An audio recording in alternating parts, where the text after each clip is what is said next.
Hello, today we're talking about 5 bands with great 3 album runs. But yeah, these bands will be in no particular order, and of course, this is all just my opinion. But starting off with the first band, we'll be starting off with Filter, and we will be talking about their first 3 albums here. And I do like some of what they did after these albums. I mean, the only Filter album I'm not too big on is Crazy Eyes from 2016, if I got the year right. For me, that's their only dud. But I do like their latest album, The Algorithm. I think that one is easily their best since The Amalgamut.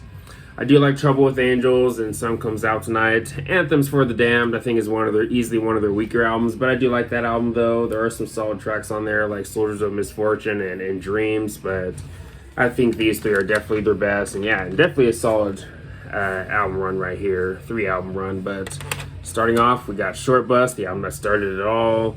And has one of their biggest songs, of course, with Hey Man, Nice Shot. But I think you have other really good songs on here, like Dose and Under and Take Another. Why I Like That, I think, is one of the more underrated cuts off the album, but all around solid debut. But then we move to probably my favorite album from them, Tyler Record, their second album, which also has one of their biggest songs with Take a Picture. And you have other really good songs on here, like Welcome to the Fold, which is definitely a banger. You also have The Best Things, which that song to me is one of their best singles.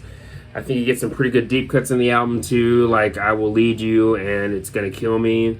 I Will Lead You probably being one of my favorite Filter songs, but yeah, really great album. Again, definitely my favorite. And then we have the underrated The Amalgamut. Their third album, unfortunately, didn't do as well commercially as the albums before it, but I still think it's pretty good and one of their best. The biggest song on here probably being track number 3, Where Do We Go From Here? Definitely one of the big highlights off the album, I'd say, and a solid choice for a single too. But yeah, I do like the heavier cuts, like You Walk Away and So I Quit and Call of Mine, but the more melodic songs I think are still solid too, like The Only Way Is the Wrong Way being the big one there. But yeah, all around, another really good album from Filter. But moving to the next 3 album run, we'll be talking about Godsmack with their first 3 albums, self-titled, Awake, and Faceless. So when it comes to Godsmack, the albums that they did after these 3, I like some of them. I do like 4. I think that's a solid album. Oracle, not an album that that's never been one of my favorites for them, but I still think it's decent though. There are some good songs on there, but it's not an album that I reach for as much as some of the other albums in their discography. And then you have 1,000 Horsepower, which, now this might be a hot take, but I think I might like 1,000 Horsepower more than Oracle. I don't know if that's a hot take or not, but either way, I do think 1,000 Horsepower is actually a pretty solid album. Then you had When Legends Rise and Lighting Up the Sky, if I got the title right. I think those 2 are easily their weakest and really the only albums I'm not too big on from the band. Maybe a bit too accessible for me, or maybe a bit too soft, however you want to put it. But personally, for me, when it comes to those albums, there's maybe 2 or 3 decent tracks, but that's about it for me. But to me, peak Godsmack is definitely these 3 here.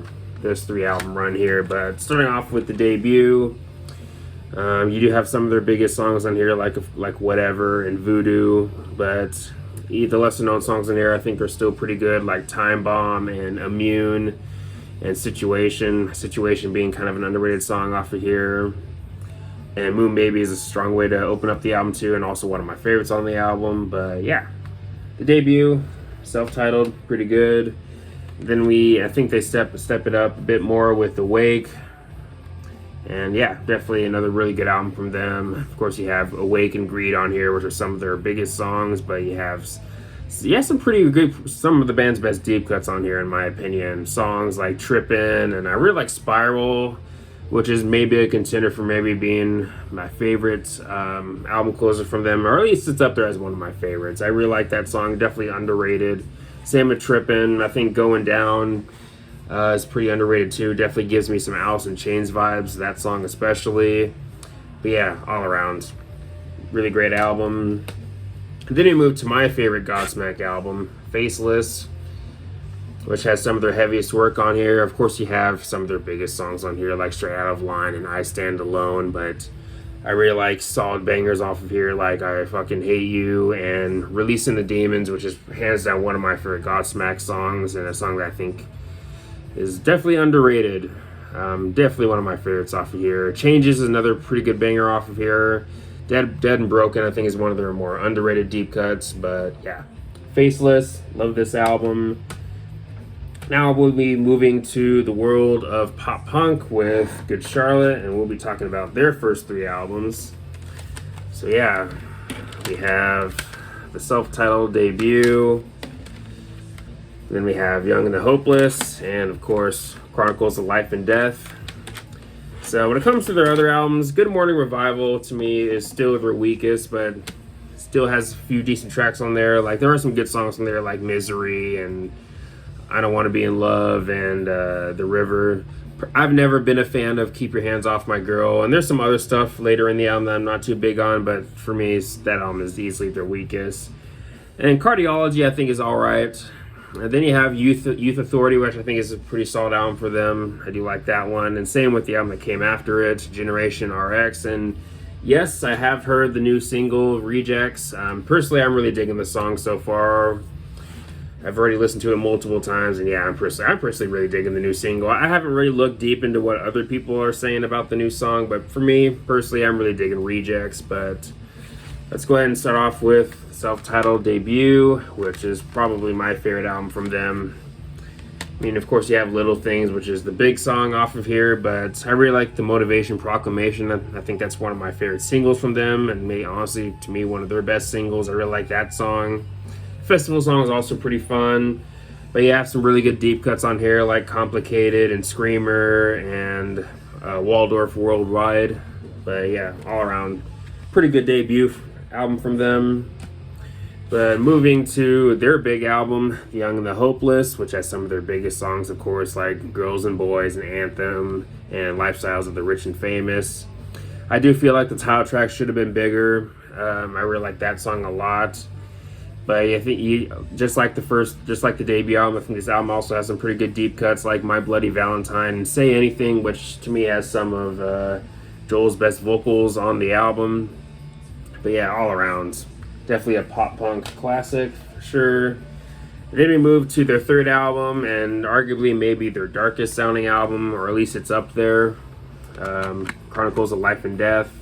I have the life version and the death version, which has different bonus tracks, but yeah, really cool to have both of them. But yeah, I love Chronicles of Life and Death, and there's this album definitely has a share of pretty underrated songs on it too, especially songs like In This World, which I think is maybe they're one of their more different sounding songs, but personally I really dig that one. I also like Falling Away. That's another underrated deep cut from them, but I do think the singles off the album are some of their best singles, like the title track and Predictable. And of course, I Just Want to Live, which is obviously the big song off of here. But when you move into the more lesser known songs, or a little more less talked about songs, I really like Walk Away, and of course, again, In This World and Falling Away. I do also like SOS. That's another song that's not talked about as much as some of the other songs off of here, but personally, I really dig that song. One of my favorites on the album. But yeah, really great album. To me, a strong follow-up to The Young and the Hopeless. But yeah, for me, definitely really looking forward to their new album. Nice to have Good Charlotte back. I just hope I get a chance to see them live someday. I've seen Blink, and sadly, I never got the chance to see Sum 41 live. So I know they were in my town like a couple years ago or something like that, but for whatever reason, I couldn't make it to that one. So yeah, definitely bummed out that I never got the chance to see Sum 41, but hopefully I'll get a chance to see Good Charlotte. But moving to the next band, diving into one of the big names in the world of nu metal, we'll be talking about Slipknot with their first 3 albums, the self-titled, Iowa, and Volume 3. Now, when it comes to their other albums, All Hope Is Gone, I do like that album, but personally, I wouldn't put it on the same level as these 3. When it comes to a front-to-back album listen, I just don't think it's quite as good as these 3. But that's just my opinion. And then you have The Gray Chapter, which I think is easily their weakest, but I do like that album, though. I know some people would point to the latest album as the weakest, but for me, still, I'd point to Gray Chapter. But I still think that is a solid album, though. And then you had We Are Not Your Kind, which I think is Definitely the best one out of all the albums that came after these three here. I think that's the best one. Then, of course, you have their latest album, The End So Far, which I seem to like more than some people. I've seen a variety of opinions on that album, but personally, I do like that album. But yeah, there's no denying that the strongest albums from these guys are definitely the first three here. Now, my introduction to Slipknot is probably a bit different from some people. Again, some people, maybe not everyone, but my introduction with Slipknot was through this album, Volume 3. Of course, the first song I heard was Before I Forget through Guitar Hero 3, and then I checked out this album, and the rest is history. But we're going to go ahead and start off with the debut, of course, and also my favorite Slipknot album, self-titled. Definitely raw, heavy. Of course, it was produced by Ross Robinson, definitely a legendary producer when it comes to this style of metal. But, of course, you have some of their big songs on here, like Wait and Bleed and Spit It Out. But I do like some of the more lesser-known songs off of here, like Deluded and Liberate and Me Inside. But, yeah, all around, to me, one of the best debut albums in the world of nu metal.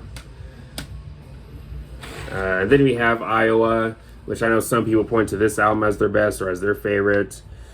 This album and Volume 3 honestly kind of fight for being my second favorite. I know most people would probably pick this over Volume 3 any day, but I do have a soft spot. I do have some nostalgia for Volume 3, so that's probably a part of it. But either way, I still think both these are strong albums. But with Iowa, you do, of course, have some of their best songs on here, like People Equal Shit and My Plague. I also really dig the Heretic Anthem. I'm sure that song goes hard live. Still a band I haven't seen live, but would love to see them live someday. But moving into the second half, I do really like The Shape and I Am Hated. And of course, you also have Left Behind, which is definitely one of the big singles off of here. But yeah, Iowa still goes hard to this day. Then you have Volume 3, which you can tell they're starting to soften up their sound a little bit more on this one, but still maintaining the heaviness, of course. But yeah, really do like Volume 3, though. I mean, The Blister Exists is still a banger all these years later. Of course, you also have Duality and Before I Forget, which are some of their biggest singles, of course. But I also like 3-0. I think that's one of their more underrated songs. I also like The Nameless, which, if I remember correctly, had a music video. But yeah, absolutely love Volume 3. To me, I'd put it on the same level as Iowa and self-titled. But now moving to the final band here, we are diving into metalcore with Unearth, and we'll be talking about their second, third, and fourth album. So yeah, The Oncoming Storm, In the Eyes of Fire, and The March. So with Unearth, I do like the debut album, Stings of Conscience. I do like it, but for me, I personally wouldn't put it on the same level as these three here. But after The March, of course, we had Darkness in the Light. I like that album, but again, not as good as these three here. And then you have Watchers of the Rule, which I think is one of their weaker albums, to be honest. Even though it's probably has some of the heaviest stuff, I still do like that album. But again, for me, not quite on the same level as these three. Then you have Extinctions, which I personally really dig. And then you have Wretched and the Ruinous, which I think is their best album since The March. Really strong album, but diving into this great 3-album run here, we're going to start off, of course, with The Oncoming Storm, which I know a lot of people point to as their favorite, and for good reason. I do think this is a pretty good album. You have The Great Divide, which is one of their best album openers. You also have Failure, which is, to me, well, yeah, probably another song I think is maybe one of their best songs. I really like that song a lot, especially the guitar work. You also have another fan favorite off of here with Black Hearts Now Rain. You also have Endless on here, which is another fan favorite. But yeah, and of course you have Zombie Autopilot. I mean, that's another song that I think is one of their best. But yeah, The Oncoming Storm, definitely a strong sophomore album. And then I think they do even better with In the Eyes of Fire. Of course, produced by the legendary Terry Day, who has worked with many legendary bands, of course, such as Pantera, of course, and Deftones. But yeah, absolutely love this album. I do think it is a step up from The Oncoming Storm, which is also another really good album for them. But personally, I really dig this album a lot. I will admit, I think the first half is maybe stronger than the second half, but I do like the second half though, like Unstoppable, of course. And I do also like Bled Dry, but the first half is definitely really strong with This Glorious Nightmare, which is another one of their best album openers and probably one of my favorite Unearthed songs. Then you have Sanctity of Brothers, another one of my favorite Unearthed songs. That song definitely goes hard. This Time Was Mine, I think, is a song that's definitely underrated from them and probably another one of their best. But yeah, really good album. Then we move to my favorite Unearthed album, The March, which has arguably maybe their biggest song. That song being My Will Be Done, of course. But you have other really great songs on here, like Hail the Shrine. I really dig the deep cuts on the album, especially. I think you do get some of the band's best deep cuts on this album, such as We Are Not Anonymous. I do also like Letting Go, which feels a bit different. It's maybe one of their most melodic sounding songs, but still has the heaviness, of course. But personally, I really dig that song a lot. And then you have Truth or Consequence. Hands down, one of their most underrated songs by far. I absolutely love that song. At this point, might be one of my favorite Unearthed songs. Really dig the guitar work in that song especially, but you have other fan favorites off of here like Grave of Opportunity, of course, and Crow Killer, but front to back, this might be one of my favorite metalcore albums in general. Really dig this album a lot.